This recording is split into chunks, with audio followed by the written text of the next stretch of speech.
है t is equals to mg। t equals to mg है। Yes sir, t equals to mg आ रहा सही है। है। सबका आ गया कि करूं? हाँ सर, मेरा आ गया सर। सर 3 जनों का तो आ गया। 3 जनों का आ गया सर। किसी और को पूछना है तो बताइए। सर वो वाला जो मैंने क्वेश्चन पूछा था सर, वो बाद में आएगा क्या? अभी इलेक्ट्रिसिटी में, करंट इलेक्ट्रिसिटी वही तो पढ़ना है पूरा। अच्छा ओके सर। सर एक बात और पूछनी थी, हीट ट्रांसफर में क्वेश्चन आ रहा था ना सर, वो वाला सही पूछा। हाँ, तो उसको हम लोग, मैंने बोला था ना कि कुछ ऐसे क्वेश्चन आएंगे जहाँ पे हम लोग करंट इलेक्ट्रिसिटी के कॉन्सेप्ट यूज करेंगे, तो उसको हम लोग डिटेल में पढ़ेंगे करंट इलेक्ट्रिसिटी चैप्टर। सर ये पूछना था सर, ये जो ईडोटोप वाला क्वेश्चन है सर, ये स्टैंडर्ड क्वेश्चन है, मतलब एक ही तरीके से हो सकता है और कोई तरीका नहीं है? नहीं, लेविस थ्योरम सिंपल तरीका है, उसके बाद तो आपको पता ही है कि इक्विलिब्रियम में है तो नेट फोर्स 0 करना है। ठीक है सर। अच्छा, क्योंकि यहाँ पे 3 फोर्सेस लग रहे हैं, इसलिए लेविस थ्योरम लगा दिया। ठीक है। तो उससे इजी वे में सॉल्व हो जाएगा, और कुछ नहीं करने के लिए। तो इक्विलिब्रियम पोजीशन निकालेंगे, net force is equal to 0, ये आप तो करते हैं, कंपोनेंट के फॉर्म में निकाल के नेट फोर्स को 0 कर दिया, एक्स एक्सिस पे लॉन्ग वाई एक्सिस पे। ठीक है सर। देख लीजिए, फटाफट बता देता हूँ। किसी को पूछना है तो बताइए, मैं डिस्कस करूं तो नेक्स्ट क्वेश्चन पे आऊं। किसी को पूछना है? किसी को पूछना है? सर बता दीजिए। बता दो। वो जल्दी बता दिए भाई। वो ऑडियो लेट ज्वाइन हो रहा था मेरा। कोई नहीं।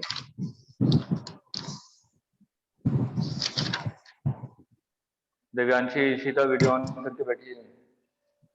चलिए देखिए, यहाँ पे आपको क्वेश्चन दिया था,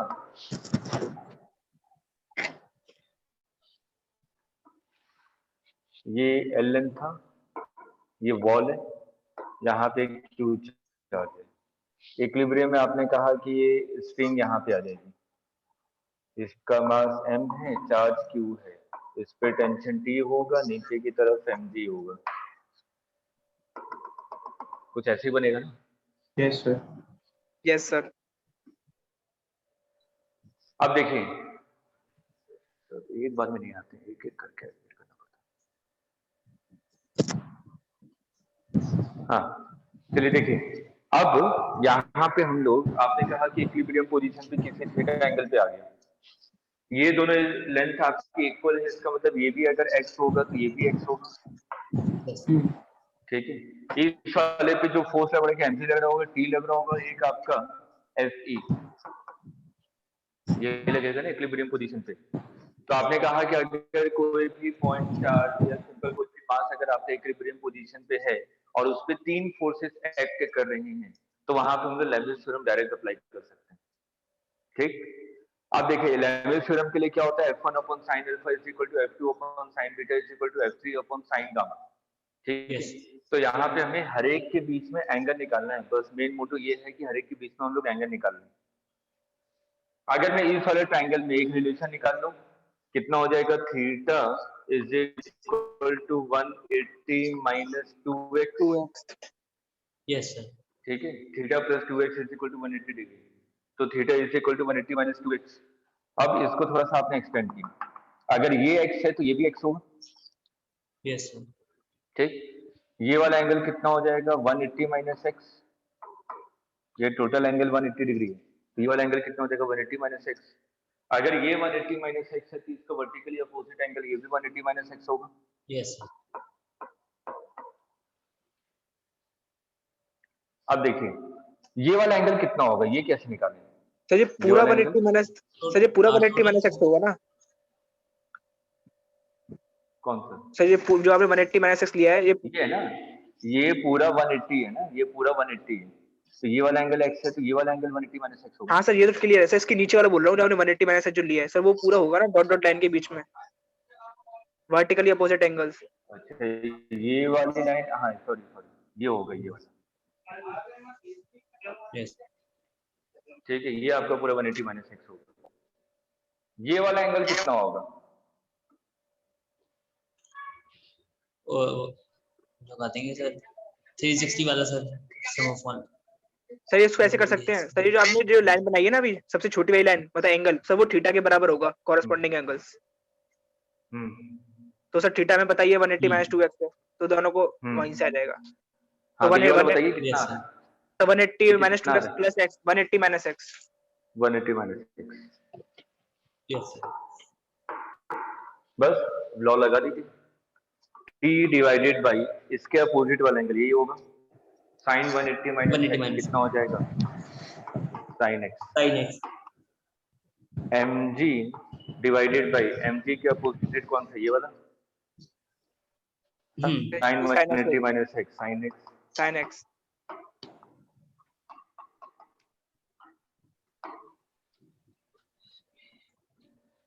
आगे समझ में Yes, sir. Yes sir.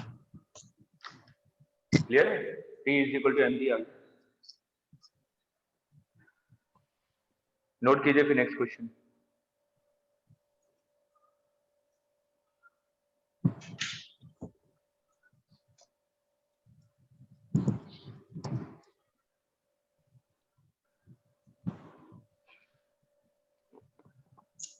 Note कर लिया? Yes, sir. Yes. Yes, sir. देखिए मैं भी आप लोगों को बोल रहा हूँ कि आप लोग अभी देखिए 15 दिन का लॉकडाउन लगा है, कोई Yes, भरोसा sir. नहीं है कि आगे एक्सटेंड हो जाए। ठीक है, तो इसलिए आप लोग कम से कम वाईफाई कनेक्शन लगवा लीजिए। सिंपल मोबाइल डेटा से नहीं हो पाएंगे सभी क्लासेस। ठीक है, मोबाइल डेटा कम से कम अगर वीडियो ऑन करके रखते हैं तो 1.5 घंटे में सब लोग 800-900 MB लेता है। ठीक है, 1 GB का Yes, डेटा sir. चला जाता है 1-1.5 घंटे के अंदर। तो इसलिए भविष्य को ध्यान में रखते हुए कि 15 दिन के बाद ना आपको पता है ना मुझे पता है, अगर बाई चांस लॉकडाउन लगा तो सब चीजें पता है बंद हो जाएंगी। अगर सब चीजें बंद हुई तो फिर वाईफाई लग भी नहीं पाएगा। सबसे बेस्ट है जियो वाला लगवा लीजिए, फ्री में दे रहा है। ठीक है, ऐसी प्लानिंग करके रखिए कि 25-26 के बाद लगाइए, फ्री में देगा तो 1 महीना तो कम से कम खींच देगा। ठीक है सर एक बात और बोलनी थी सर, ये आपने सर इलेक्ट्रोस्टैट की सर वर्कशीट दी है, तो सर इसके अलावा सर आप हमें पर डे के बेसिस पर सर वो दे सकते हैं डीपीपी की, मतलब सर 10 क्वेश्चन 15 हाँ क्वेश्चन हाँ उसी क्लास हाँ के लिए। हाँ, अभी अभी अभी थोड़ा सा टॉपिक तो पढ़ा दूं ना। अभी ऐसा कुछ टॉपिक हुआ नहीं है कि मैं डीपीपी बना पाऊँ। ओके सर हाँ ठीक है। ठीक है, सर, आप सर कुछ वो भी तो टॉपिक बोल हो रहे जाए जैसे कि इलेक्ट्रिक फील्ड वगैरह हम लोग पढ़ लें, उसके बाद में फिर इसकी डीपीपी स्टार्ट कर दूँ। हाँ ठीक सर, है शीट में भी मैक्सिमम क्वेश्चन इलेक्ट्रिक फील्ड पे ही हैं सर। सर, वो हाँ हुई तो नहीं ज्यादातर क्वेश्चन आपके इलेक्ट्रिक फील्ड से ही आते हैं, इसलिए कुछ हमारे टॉपिक कर ले उसके बाद में आपको दूंगा। Okay okay sir. सर।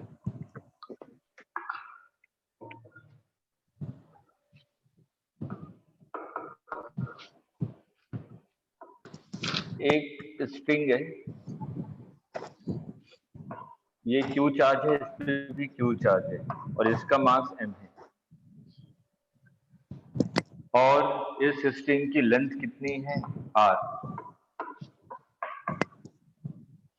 अब मैं क्या कर रहा हूँ, इसको रोटेट कर रहा हूँ, जैसे वर्टिकल सर्कुलर मोशन पढ़ा था यस सर. ऐसे घुमा रहा था, ये वही केस है। ठीक है, तो ये स्ट्रिंग है और यहाँ पे सेंटर पे भी क्यू चार्ज रखा हुआ है और इस वायर को मैं क्या कर रहा हूँ, ऐसे रोटेट कर रहा हूँ। ठीक, तो आपको बताना है minimum velocity of m so that it completes vertical circular motion।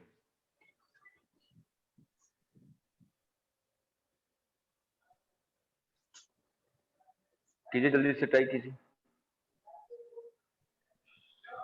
Sir ये सिस्टम एक टेबल पे रखा हुआ है ना, हॉरिजॉन्टल टेबल पर। नहीं नहीं नहीं, vertical vertical vertical circular motion. ठीक है सर। लिखिए, क्वेश्चन लिख लीजिए, फाइंड, नहीं तो फिगर छाप लो फिर हॉरिजॉन्टल में लिखेंगे। Find minimum speed such that it completes vertical circular motion। Find minimum speed so that it completes vertical circular motion। Yes.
Hint देता हूँ, जब हम लोगों ने जो वर्टिकल सर्कुलर मोशन के क्वेश्चन किया था, तो मैंने क्या बताया था कि पार्टिकल अगर ए से सी तक मूव कर रहा है, जो ऊपर की तरफ जाता है पार्टिकल, तो क्या होता है, टेंशन और वेलोसिटी कंटिन्यूअसली डिक्रीज होती है।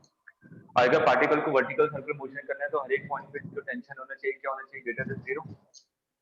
तो यहाँ पे आपको पता है कि ए से सी की तरफ टेंशन कंटिन्यूअसली इंक्रीज हो रहा है, इसका मतलब टॉप मोस्ट पॉइंट पे जो टेंशन होगा वो मिनिमम होगा।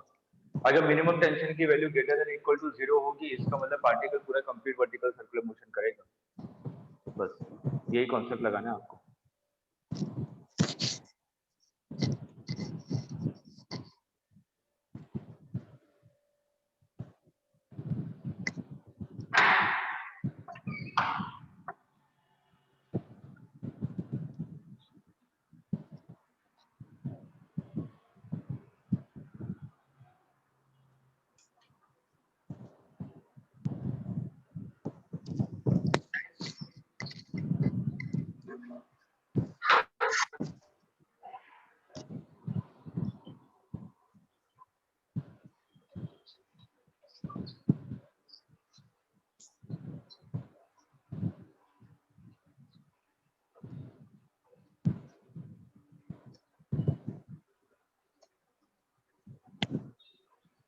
सर आ गया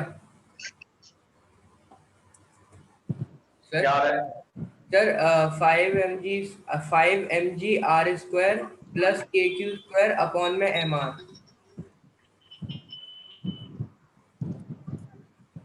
अंडर रूट भी है सही टोटल। है। सही है। ये यू स्क्वायर की वैल्यू बोली फिर से बोलिए तो। नहीं, फिर से बोलिए, एक बार शुरुआत वाली वैल्यू क्या है? Sir 5 mg r square plus k q square upon में एम आर, इसका पूरे का root. 5gr divided by 5gr sir 5 mg r square into m। कैसे? 5 mgr, हाँ 5 sir, mgr 5 mg r square, हाँ r square minus k q square minus k q square upon में m r, हाँ upon हाँ में m are. Sir पूरे का upon है एम आर, पूरे का। हाँ, अच्छा अंडर रूट। हाँ करेक्ट है।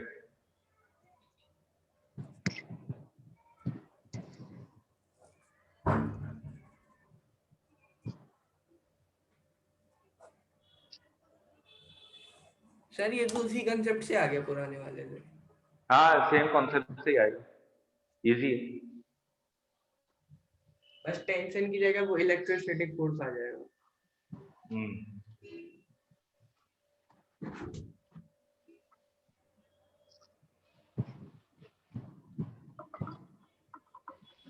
देखिए पार्टिकल वर्टिकल सर्कुलर मोशन कर रहा है, तो आपने कहा कि जो सी पॉइंट पे जो टेंशन होगा वो मिनिमम होगा, तो मिनिमम कितना हो सकता है, 0। ठीक, तो सी पॉइंट पे अगर मैं इक्वेशन लिखूं, तो सी पॉइंट पे इक्वेशन अगर लिखूंगा तो क्या लिखूंगा, नीचे की तरफ mg, ऊपर की तरफ इलेक्ट्रोस्टैटिक फोर्स, है ना। यस तो यहाँ पे ये कितना हो जाएगा, mg is equal to se, या कुछ और होगा, सही से सोच के बताइएगा, ये सही लिखा है कि कुछ और भी होगा। वी भी होना चाहिए सर कुछ। Sir m sir b m square b by square r. By r भी होगा। हाँ पार्टिकल की वेलोसिटी होगी ना यहाँ पे, एक हाँ, सेंट्रीफ्यूगल फोर्स भी लगेगा ऊपर की तरफ, तो mg इज इक्वल टू ये होगा। यस एक इक्वेशन ये बनी आपके पास, और दूसरी इक्वेशन हम लोग कहाँ से बनाएंगे, एनर्जी कंजर्वेशन। ठीक है, क्योंकि जो इलेक्ट्रोस्टैटिक फोर्स होता है वो भी कैसा होता है आपका, कंजर्वेटिव फोर्स। तो आपको सिंपल पता है कि अगर कंजर्वेटिव फोर्स है तो इसका मतलब total initial energy is equal to total final energy. Yes तो आपने कहा ए पॉइंट पे टोटल एनर्जी क्या है, सिर्फ और सिर्फ काइनेटिक, इसी को आपने रेफरेंस माना है। Okay sir. तो काइनेटिक एनर्जी कितनी हो जाएगी, half mv u u square square, और इस वाले पॉइंट पे क्या होगा, kinetic plus potential. yes sir Yes, sir. half mv square plus Plus mg2h 2r sorry तो ये हो जाएगा m हाँ g into 2r plus half v mv square. Square. ठीक है, तो यहाँ से v स्क्वायर की वैल्यू निकालिए, इसमें पुट कर दीजिए, u की वैल्यू आ जाएगी। देखिए आंसर यही आना चाहिए आपका। यस सर, यही यही किया है sir. 5gr minus kq square divided by mr।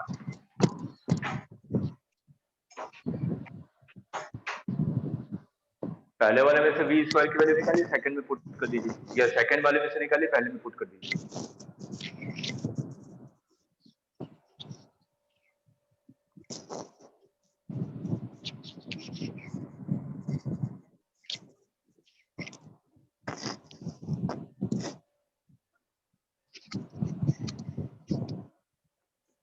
Clear है? clear है सर सॉल्व हो जाएगा हर एक का, कि मैं सॉल्व करूं इसको? हो जाएगा सर हो जाएगा।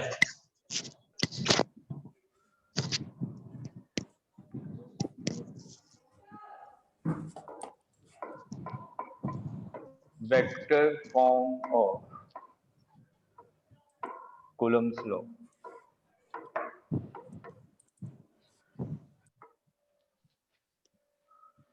आपने कहा कि दो चार्ज पार्टिकल हैं,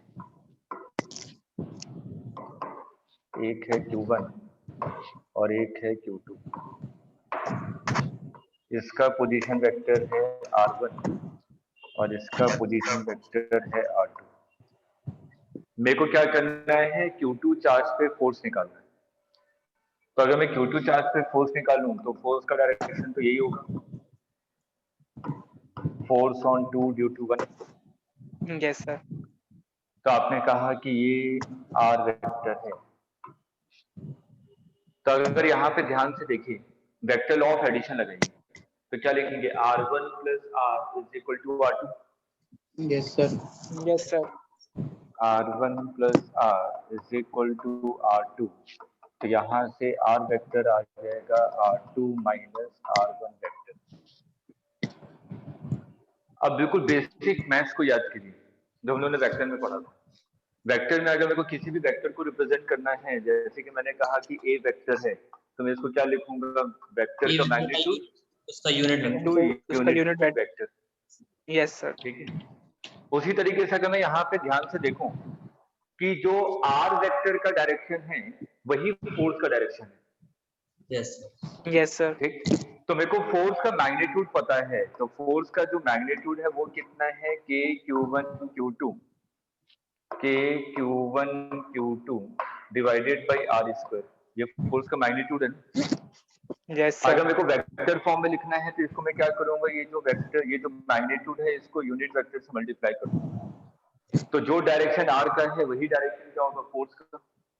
yes sir ठीक, यस सर अब इसको थोड़ा सा सिंप्लीफाई कीजिए। अगर मैं इसको यहाँ पे लिखूंगा फोर्स इज इक्वल टू, तो यहाँ पे क्या लिखूंगा, k q1 q2 divided by r vector modulus का होल स्क्वायर। r कैप का मतलब क्या हुआ, r vector divided by r vector का मॉड्यूलस। yes sir इसको थोड़ा सा और सिंप्लीफाई करते हैं, तो आपने लिखा force on 2 due to 1, force on 2 due to 1 is equal to k q1 q2 divided by r2 minus r1 modulus का whole cube into r2 minus r1 vector.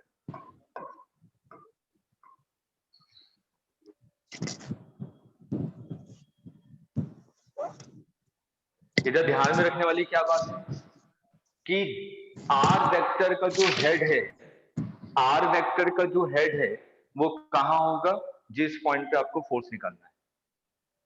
okay sir बस इसको अपने वर्डिंग में लिख लीजिएगा, और ये इंपॉर्टेंट है क्योंकि जब हम लोग ग्रेविटेशन पढ़ेंगे तो इन समय चीजों को कोरिलेट करूंगा। सर आपने अभी जो लास्ट सेंटेंस बोला था हेड और टेल का, वो दोबारा बोल दीजिए एक बार। जो आर वेक्टर है, हाँ आर वेक्टर का जो हेड होगा उस पॉइंट की तरफ होगा जिस पॉइंट पे आपको नेट फोर्स निकालना है। Okay sir.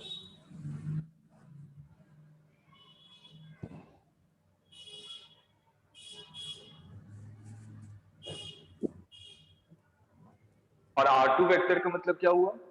R2 वेक्टर का मतलब हुआ position vector of the charge on which we have to calculate the force. Yes sir.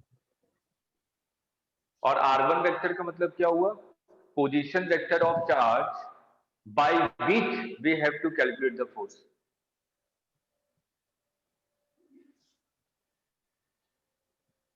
R2 vector का मतलब क्या हुआ? Q2 चार्ज पे मेरे को फोर्स निकालना है तो Q2 चार्ज का पोजीशन वेक्टर। R1 वेक्टर का मतलब क्या हुआ? Q1 चार्ज की वजह से फोर्स निकालना है, उसका पोजीशन।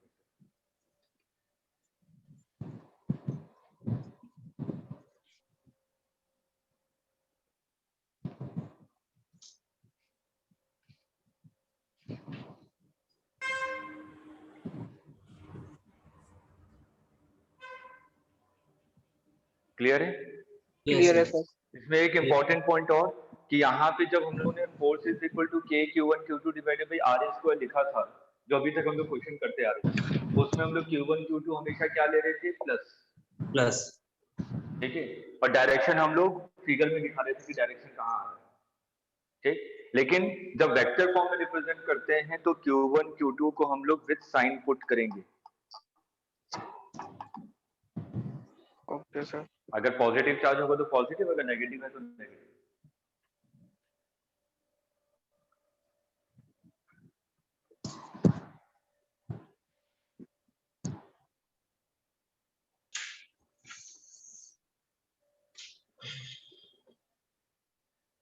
हो गया सर। हो गया सर। ठीक है, अब देखिए हमें पता कैसे चले कि कब हमें वेक्टर फॉर्म से रिप्रेजेंट, मतलब कि वेक्टर फॉर्म से क्वेश्चन को सॉल्व करना है। ये सिंपल जो बेसिक तरीका था उससे करना है। ठीक है, पहली वैरायटी कैसे पता चले, जैसे कि क्वेश्चन दे रहा हूँ, find force on 5 coulomb charge at 6,8 due to -2 coulomb at 3,4। अगर चार्ज के कोऑर्डिनेट दिए हुए हैं कि कहाँ पे रखा हुआ है, तो ये पहली वैरायटी है कि हम लोग उसको सॉल्व करें। वेक्टर वेक्टर से करेंगे फिर। जल्दी से कीजिए, फटाफट कीजिए, इजी क्वेश्चन। एक सेकंड।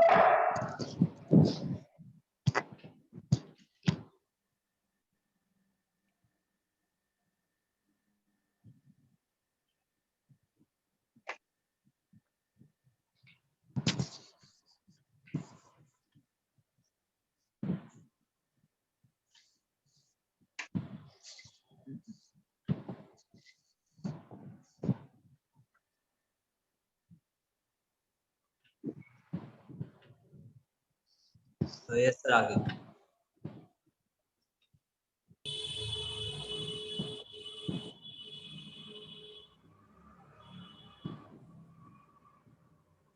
ऐसा आ रहा है सर, माइनस का 2k बाय 5 स्क्वायर इंटू मतलब और 6ik प्लस 8j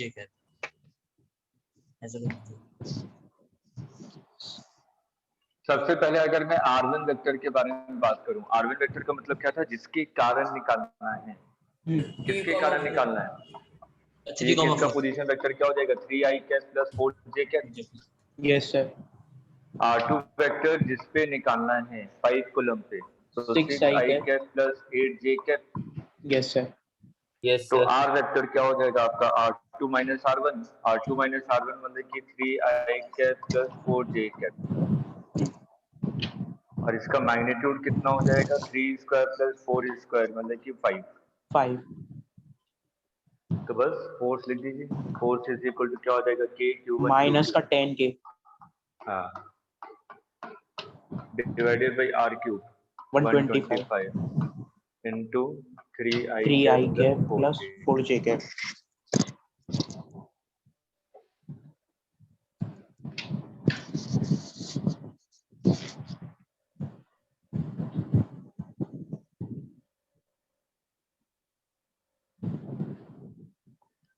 गया? Yes sir. हो गया sir. Yes sir.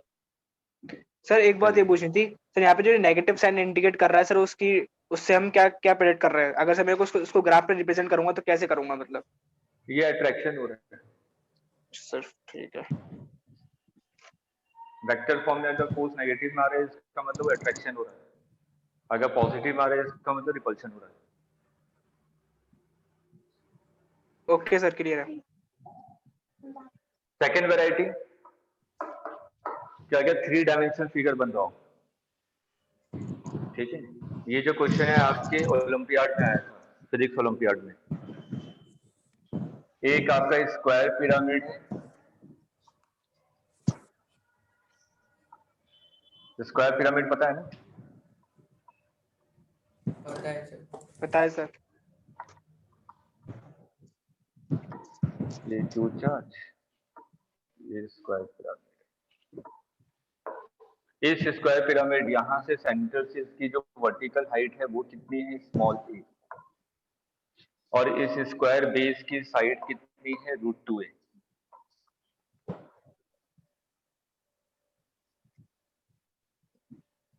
Square pyramid है।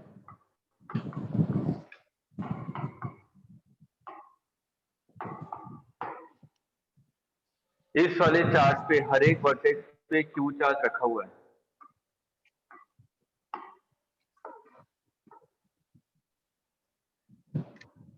फाइंड नेट फोर्स, इस पे नेट फोर्स निकालना है।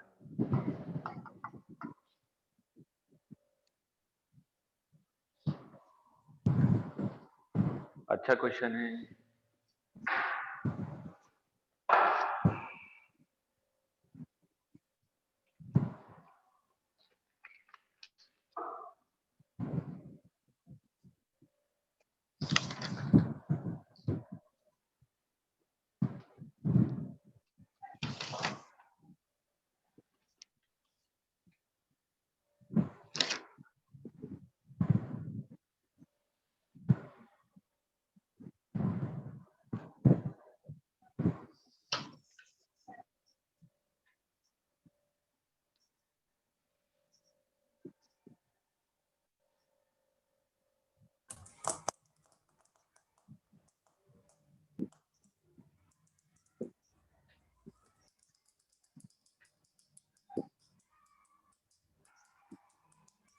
सर कैलकुलेशन क्या करने के लिए ओरिजिन कॉर्नर किसी एज पे माने या सेंटर में माने?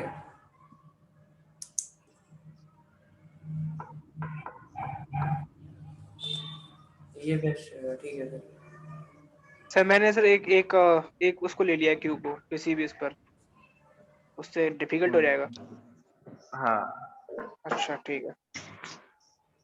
मैं फिगर बना देता हूँ इसका, ठीक है, उसके बाद निकालिए आप लोग। ये वाई एक्सिस, ये एक्स एक्सिस।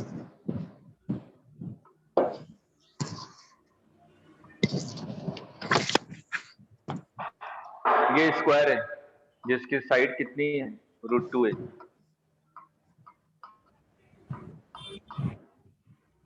और हर एक पे कितना चार्ज रखा हुआ है? क्यू।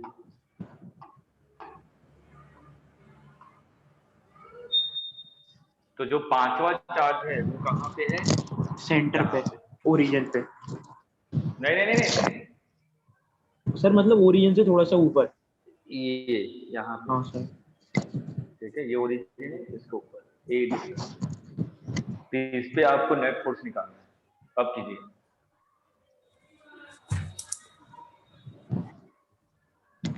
उस पांचवें चार्ज को मैं ये मान लेता हूँ, 3 डायमेंशनल फिगर है ना, जिसको मैं 1 मानता हूँ, इसको 2 मानता हूँ, 3 और 4। पांचवा चार्ज ये यहाँ पे नहीं है एक्स वाई प्लेन पे, ये यहाँ पे है अलोंग जेड एक्सिस।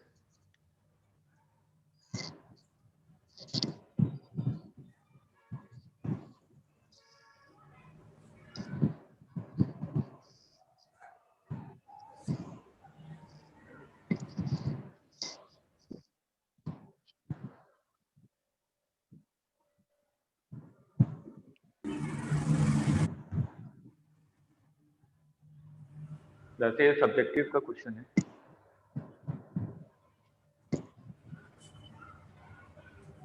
पर वो लग भी रहा है। क्योंकि यहाँ पे तो मैंने ओरिजिन दे दिया ना कि ओरिजिन इसको मानिए, एक्चुअल Yes, sir. क्वेश्चन में ये दिया हुआ नहीं था कि ओरिजिन इसको मानना है। सर मैंने जब वो वाला मान लिया था पहला ना मुद्दा, किसी भी स्क्वायर पे से किसी क्यूब को, तो सर वो गंदा बन रहा है बहुत ज्यादा। हाँ, तो मेन मुद्दा तो ये था कि ओरिजिन किसको माने और वो स्क्वायर कैसा माने। तो इस तरीके से मानने से इजी वे में क्वेश्चन सॉल्व होगा। मानने के लिए किसी को भी मान सकते हैं।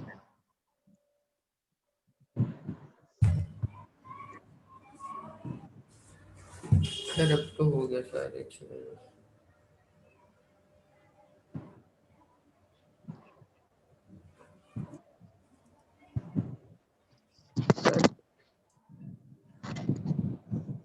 सर सर ये आ रहा है क्या 8√2 KA² अपॉन में √2A माइनस A, और फिर उसका जो पोजीशन वेक्टर है वो आ रहा है AI plus AJ minus A upon √2I।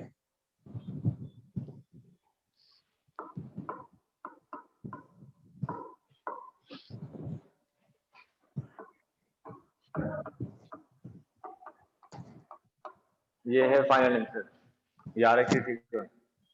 Sir बस इसके साथ आने वाला है सर।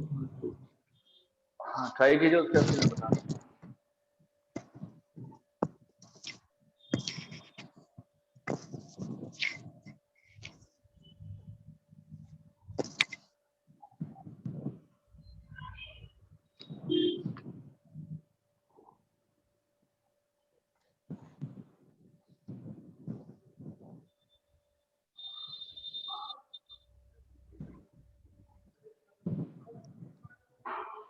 आज वेबिनार है, 6 बजे अटेंड कीजिएगा। ये तो आपकी 5:35 या 40 तक मैं छोड़ दूंगा क्लास। यस सर, यही आ रहा है सर। ये आ रहा है, ठीक है। हाँ सर, ऐसे चलिए करा देखते सर। हैं। सर सब कट जाएंगे सर उसके बाद। चलिए देखिए, अब सबसे पहले जब भी इस टाइप का क्वेश्चन है 3 डायमेंशन, तो सबसे पहले जितने भी चार्जेस हैं हर एक का कोऑर्डिनेट लिख लीजिए, हाँ ठीक है। सर। तो अगर मैं कोऑर्डिनेट लिखूंगा तो ये डिस्टेंस ए होनी चाहिए ना, और ये भी ए होनी चाहिए। यस सर, बिल्कुल। तो यस देखिए सर। ये कोऑर्डिनेट कितना हो जाएगा, x तो 0 है, सिर्फ और सिर्फ y है, तो इसका मतलब x 0 है, y है और z 0 है। इसका कोऑर्डिनेट कितना हो जाएगा, सिर्फ और सिर्फ x है, y और z 0 है, तो x कितना है -a, y कितना है 0, z कितना है 0। सर आ गया इसका कितना, आंसर। ये y एक्सिस पे है तो कितना 0 -a 0, और ये x एक्सिस के अलोंग है तो इसका कितना हो जाएगा a, 0, 0। ठीक है। अगर मैं फिफ्थ वाले के बारे में बात करूं तो फिफ्थ वाला क्या है, अलोंग z एक्सिस, 0,0, a, तो 0,0, a। अब बस फटाफट निकालते जाइए। 4 on 5 ड्यू टू 1 के कारण, तो जिसके कारण आपको निकालना है तो हम लोग क्या लिखते हैं, R2 minus are R1। Yes sir. तो R2 माइनस R1 का मतलब क्या होता है, 5 का पोजीशन वेक्टर माइनस 1 का पोजीशन वेक्टर। Yes sir. तो आपने लिखा KQ² डिवाइडेड बाई R², ये यहाँ पे है पॉइंट। तो यहाँ से 1 की डिस्टेंस कितनी है, ये A है, ये A है, सर ये √2A आएगा। 2A, सर √2 है। तो √2A का होल स्क्वायर। 5 का पोजीशन वेक्टर कितना है, A K कैप, और 1 का पोजीशन वेक्टर कितना है, A J कैप। तो ये कितना हो जाएगा, A K cap minus A J cap, ये नीचे क्यूब आएगा वेक्टर को। क्लियर है। उसी तरीके से 5 पे ड्यू टू 2 के कारण कितना हो जाएगा, ये तो सेम ही रहेगा, KQ² डिवाइडेड बाई √2A का होल क्यूब। अब 5 का कितना है, A K कैप, और 2 का कितना है, minus A X cap, minus minus plus I cap. 5 पे 3 के कारण मैग्नीट्यूड तो सेम रहेगा, KQ² डिवाइडेड बाई √2A का whole cube. A k cap minus minus minus plus a j cap 5 पे due to 4 k q square divided by root 2 a का whole cube a k cap और उसका coordinate minus a i cap. Clear है? Yes sir.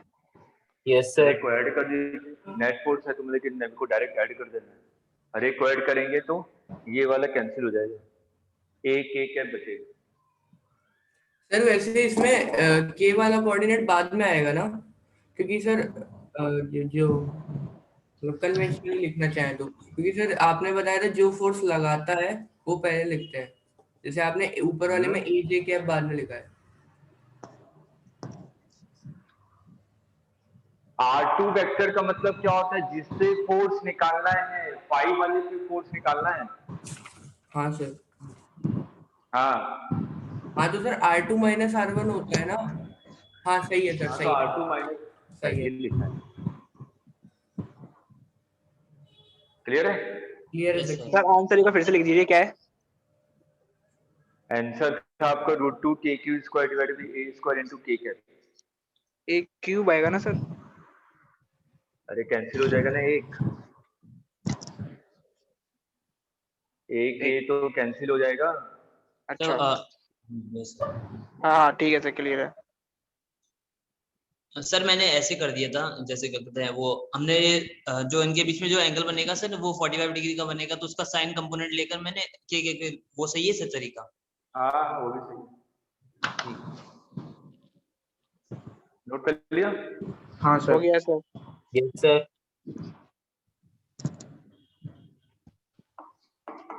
ये मैं नहीं करूंगा, जल्दी से करके दिखाइए। एक क्यूब है,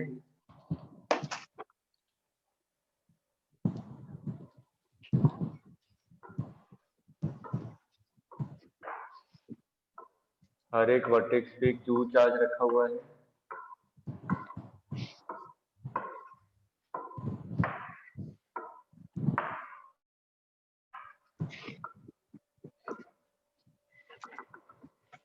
ये वाई एक्सिस, ये एक्स एक्सिस, ये जेड एक्सिस।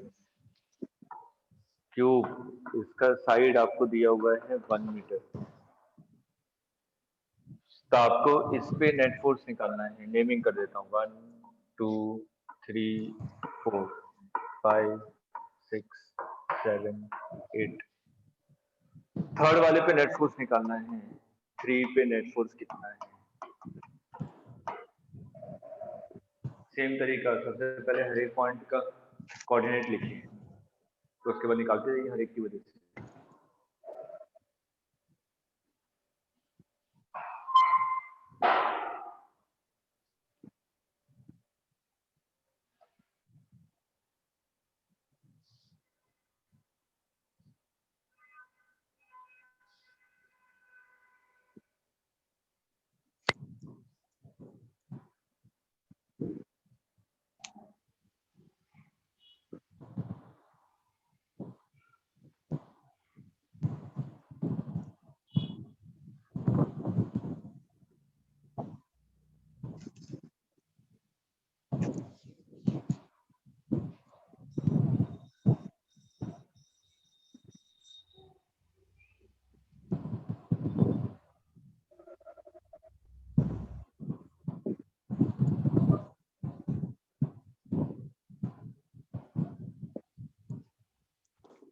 सर वैसे इसमें अगर F3 को ओरिजिन मान लें तो सर वो इजी पड़ेगा क्या, क्योंकि एक वेक्टर हमेशा 0 रहेगा।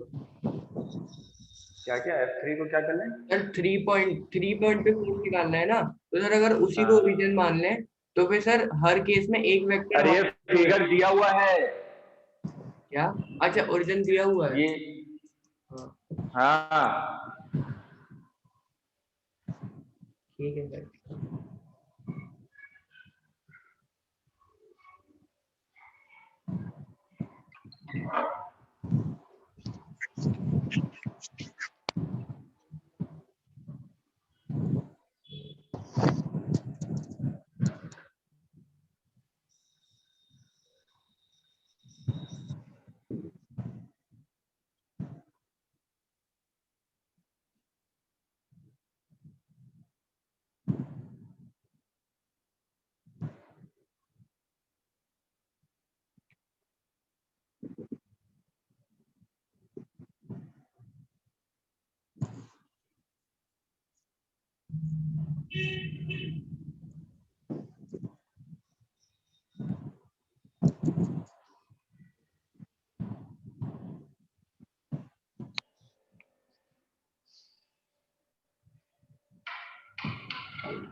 इसको ट्राई करेंगे, छोड़ दूं? हाँ सर। बस हो गया सर, बस खत्म होने वाला है। हाँ, हो गया तो अच्छी बात है, 2-3 लाइन छोड़ दीजिए, थोड़ा आगे बढ़ जाते हैं। ठीक है एक सर, ही कराइए। तरीके के कुछ। ठीक है सर, कराइए। इशिता, दिव्यांशी, सबका हो जाएगा? हो जाएगा सर। कोऑर्डिनेट लिखे वही तरीका है। हाँ सर। ठीक है। Next topic, Coulomb's law in a medium. जैसे कि मान लीजिए कि दो चार्ज पार्टिकल हैं Q1 Q2 और इन दोनों के बीच में सेपरेशन R। अगर मैं यहाँ पे 1 पे फोर्स निकालूं, फोर्स ऑन 1 ड्यू टू 2, तो सिंपल क्या लिखूंगा कि Q1 Q2 divided by R square.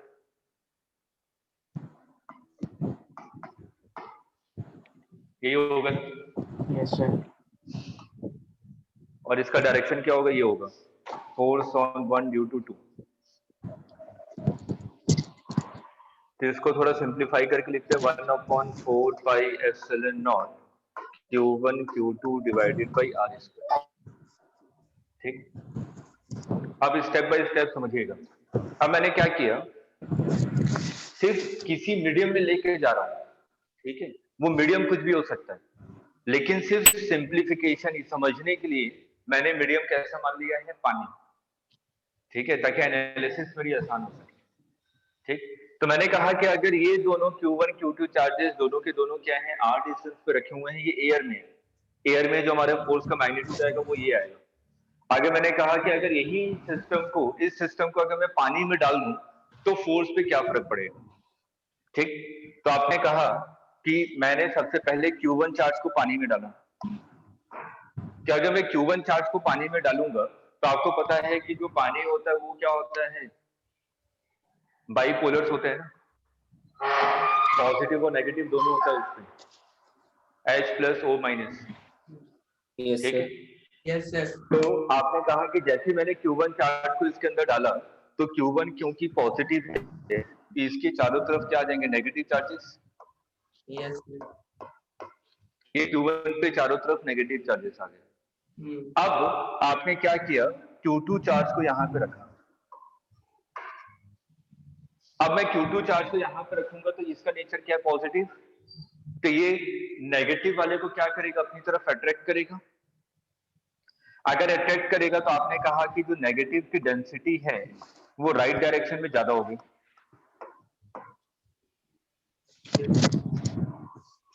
Clear है? क्लियर है sir.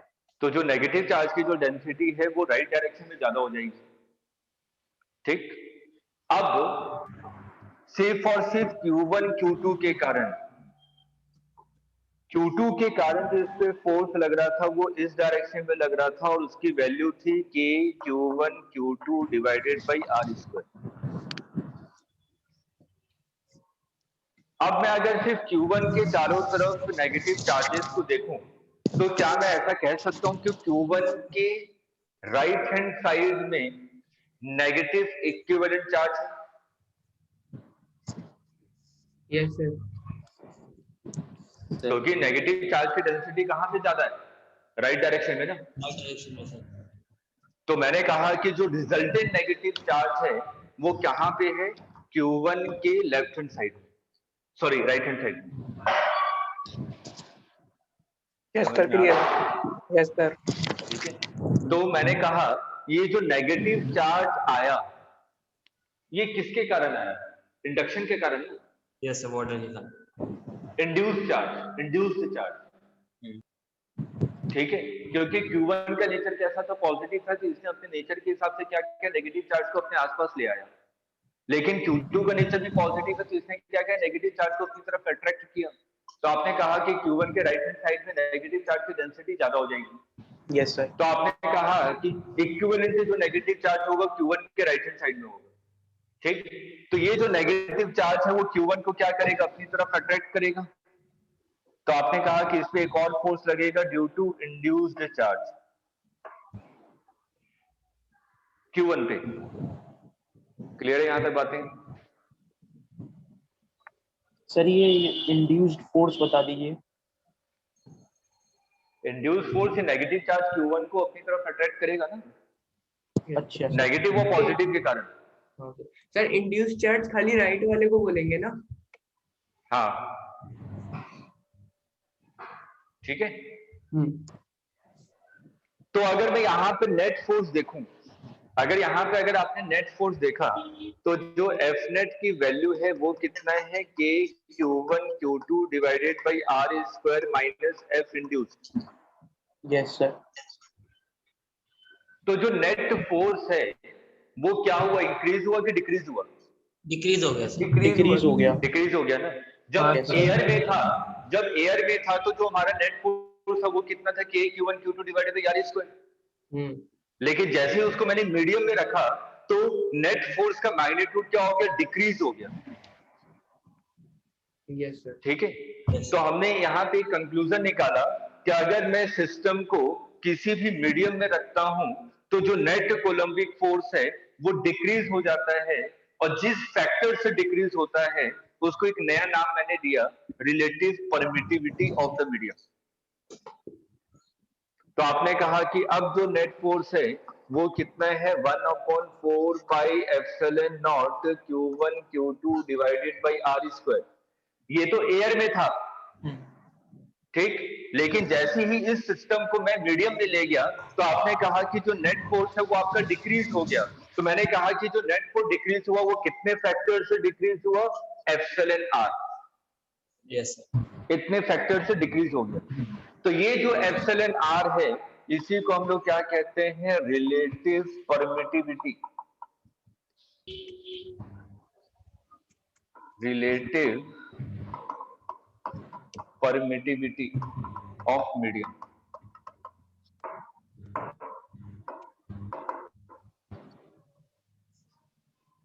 Epsilon naught into epsilon r, इसको क्या कहते हैं, absolute permittivity of medium.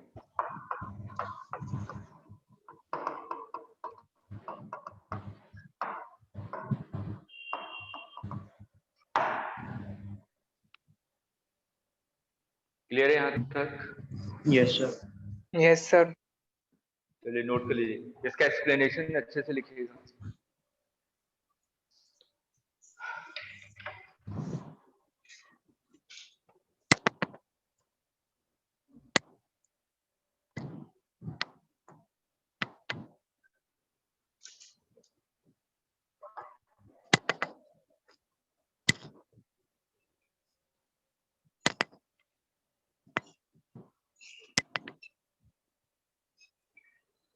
Sir next slide लगा दीजिए। अभी नहीं सर, एक सेकंड सर। रुक गए, लिखने दीजिए सबको।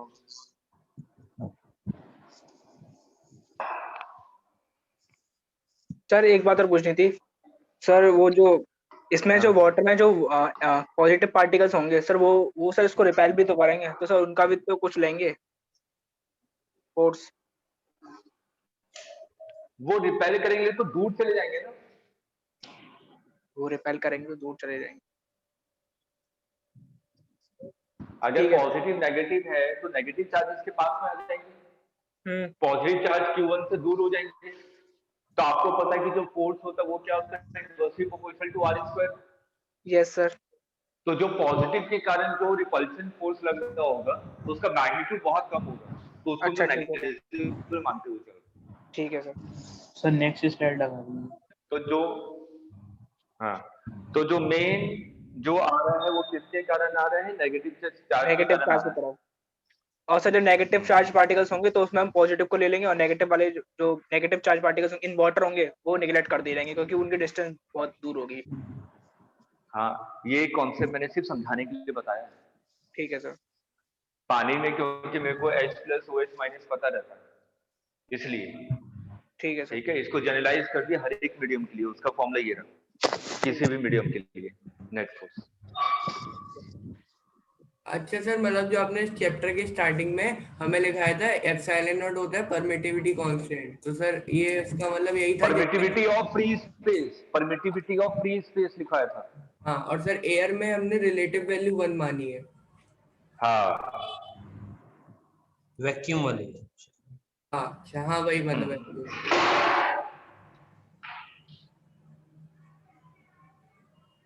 क्लियर है? अब सर समझ में आ गई चीजें। नोट कर लिया? Yes sir.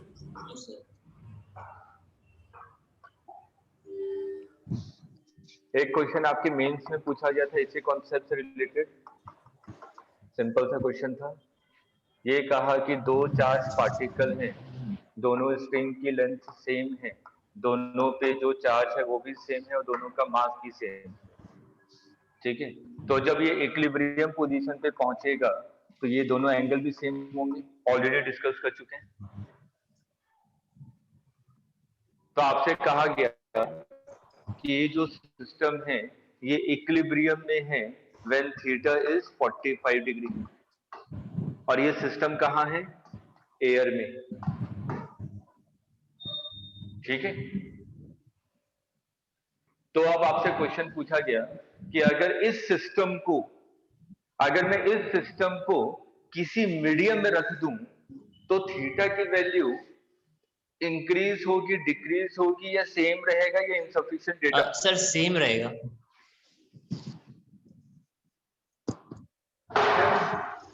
एक सेकंड,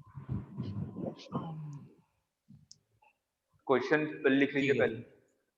अगर इस सिस्टम को अगर मैं किसी मीडियम में रख दूं तो इक्विलिब्रियम पोजीशन में थीटा की वैल्यू ग्रेटर देन 45 होगी, लेस देन 45 होगी, या सेम रहेगा, या इनसफिशिएंट डेटा? सर वो मीडियम पे सेम रहेगा सर। सेम रहेगा। सेम रहेगा सर। 30 है तो उठा के मान लीजिए खुद को। अच्छा सर, वैसे अगर सेम नहीं रहेगा ना तो फिर सर क्वेश्चन फिर आपका सर थोड़ा सा कुछ इसमें सर कुछ और देना चाहिए डिटेल, क्योंकि सर अगर मीडियम मतलब कि इनसफिशिएंट डेटा वो सब नहीं, 4 ऑप्शन दे दिए, greater than 45, less than 45, equal to 45, और फोर्थ ऑप्शन है इनसफिशिएंट डेटा। तो आप कह रहे हैं कि इनसफिशिएंट डेटा। हाँ सर बिल्कुल सर, मैं इसको एक्सप्लेन करूंगा अगर आपको। थीटा डिक्रीज होगा, इसको दूर कौन ले जा रहा है? हाँ सर। Electrostatic force. और अभी आपने कहा कि अगर मैं किसी मीडियम में जाता हूँ तो इलेक्ट्रोस्टैटिक फोर्स डिक्रीज हो जाएगा। डिक्रीज हो जाएगा तो थोड़े पास आ जाएंगे ना। सर लेकिन सर मेरा क्या कहना था कि सर अगर मान लीजिए किसी ऐसे मीडियम में डाल दें जिसमें ER की वैल्यू कम हो तो फिर तो सर अरे ER की वैल्यू हमेशा ग्रेटर देन 1 होती है, ER की सबसे कम होती है। ये सर पता नहीं था सर। तो कुछ चीजें जो पता नहीं है उसके लिए आपको थोड़ा बहुत अलग से पढ़ना भी पड़ेगा।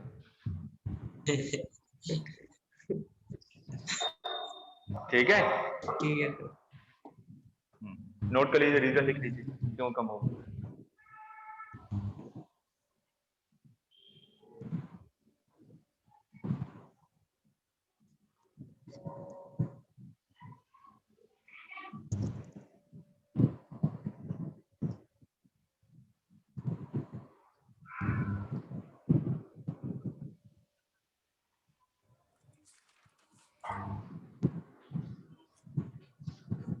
लिख लिया? Yes sir. जैसे लिख लिया। एक और क्वेश्चन मेंस में आया, ये भी बच्चों वाला, मैक्सिमम लोगों ने गलतियां की। पूछता हूं, force on Q1 due to Q2 only in any medium and separation is small r. 4 option थे, मैं कोई 4 ऑप्शन नहीं दे रहा, आप फाइनली बताइए आंसर क्या होगा। बस यही सेंटेंस लिखा हुआ था।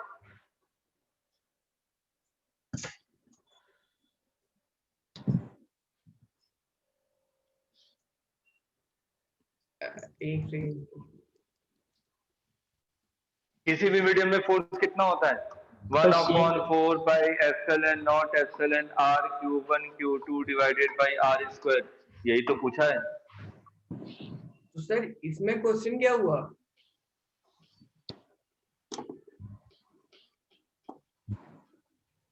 सर आंसर होगा इसमें सर क्वेश्चन क्या हुआ फिर, मतलब इसमें हमने क्या किया? आप बताएंगे कि मैं बताऊं? सर मैं तो मैंने है ना, हाँ बताइए। Sir k q1 q2 by r square ही होगा, क्योंकि सर ओनली पूछा गया है सर q2 के कारण जो फोर्स लग रहा है, और वो जो फोर्स होता है वो सर इंड्यूस करंट के। एक पॉइंट लिखाया था जब पढ़ा रहा था कूलम्ब फोर्स में कि अगर दो चार्ज पार्टिकल हैं Q1 Q2, तो Q2 के कारण इस पे फोर्स जो भी लग रहा है कि Q1 Q2 divided by r square, third charge हो या ना हो, तो इस Q2 के कारण फोर्स पे कोई फर्क नहीं पड़ता। It is independent of presence और absence of the third charge particle. तो जो आपने ये फोर्स लिखा है ये क्या है? नेट फोर्स है।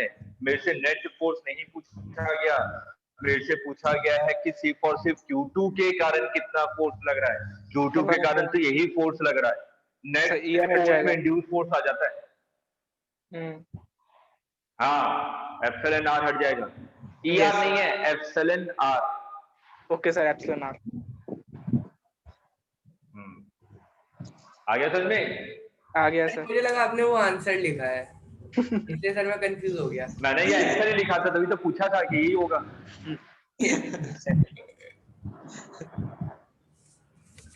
ये भी मेंस में पूछा था क्वेश्चन।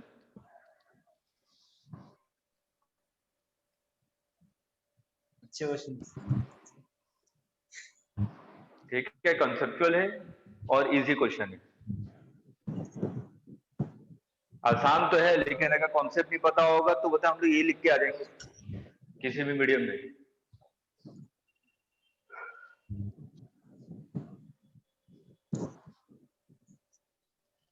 दो क्वेश्चन दे रहा हूं होमवर्क के लिए।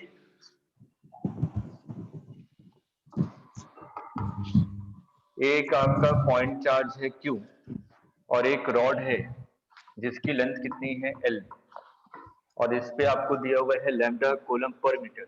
इसका मतलब इस रॉड पे पूरी चार्ज बिखरी हुई है इस रॉड के अलावा, ठीक है, और इन दोनों के बीच के डिस्टेंस है स्मॉल d। तो आपसे पूछा गया इस पे नेट फोर्स कितना होगा, F net on small charge Q। अगला क्वेश्चन, एक सेमी सर्कुलर रिंग है, इसके सेंटर पे Q चार्ज रखा हुआ है और इसका रेडियस कितना है R। ये दिया हुआ है लैम्डा कूलम्ब पर मीटर। तो इस वाले चार्ज पे नेट फोर्स निकालना है।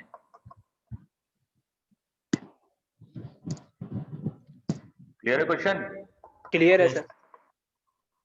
ये दोनों क्वेश्चन होमवर्क नेक्स्ट क्लास के लिए। और यही हम लोगों का लास्ट टॉपिक है फोर्स से रिलेटेड। इसके बाद नेक्स्ट क्लास में मैं स्टार्ट कर दूंगा इलेक्ट्रिक फील्ड। ठीक है, इलेक्ट्रिक फील्ड के हम लोग आधा पोर्शन कर लेंगे, तब जाके मैं आप लोगों को डीपी भी दूंगा। सर एक और सर ये सेकंड वाले का आंसर देख लीजिए, सही है गलत है। सर ये मतलब सारे नेट फोर्स जीरो हो जाएंगे सर इसके, क्योंकि जो परपेंडिकुलर सबसे ऊपर वाला पॉइंट होगा सर सिर्फ उसी का फोर्स लगेगा इसके ऊपर, और सब जीरो कर देंगे। सर सही है? हाँ हाँ हाँ हाँ हाँ हाँ। अगर ऐसा क्वेश्चन, अगर ऐसे दिमाग लगाना होता तो समझ गया सर, नहीं होगा सर, तो सर्कल में ऐसा होता है। एक सेकंड सर, गलती हो गई। सर्कल में तो जीरो हो जाता है ना, बीच में रखा हुआ। हाँ बिल्कुल जीरो हो जाता है। तो इसमें सर एक जगह गड़बड़ हो गई, मैं समझ गया। तो वो वाला उस तरीके से जब भी इस टाइप के क्वेश्चन आए तो आपको पता है जो कूलम्ब लॉ है, जो कूलम्ब लॉ है वो किसके लिए एप्लीकेबल है? पॉइंट चार्ज के लिए। Point charge A Q1 Q2 divided by R square. तो Q1 Q2 दोनों के दोनों क्या होते हैं, पॉइंट चार्ज होते हैं। यहाँ पे दूसरा वाला पॉइंट चार्ज नहीं है, तो पॉइंट चार्ज नहीं है तो हम लोग यहाँ पे क्या मानेंगे, एक डिफरेंशियल एलिमेंट ये है। तो इसके लिए निकालेंगे नेट फोर्स और उसके बाद इंटीग्रेट करेंगे। यस ठीक है, तो दोनों क्वेश्चन ट्राई कीजिएगा, हो जाना चाहिए। ठीक है ठीक, उसके बाद हम लोग इलेक्ट्रिक फील्ड यहीं से स्टार्ट करेंगे। तो 6 बजे आप लोगों का वेबिनार है, प्लीज उसको अटेंड कीजिएगा जरूर। Okay sir. ठीक है, okay sir. Thank you sir. हाँ बोलिए बोलिए। वो सर आपको HCV के कोई क्वेश्चन बोल रहे थे सर भेजने के, वो भेज दीजिएगा। अच्छा ठीक है, मैं टेलीग्राम पे मेरे को एक बार मैसेज कर दीजिएगा, मैं उसी पे सेंड कर दूंगा। मेरे लैपटॉप पे है, मेरे यहाँ पे नहीं लिखा हुआ। ओके ठीक है, मैं तो उसको वहीं पे सेंड कर दूंगा। Thank you sir. Okay welcome. Thank you sir.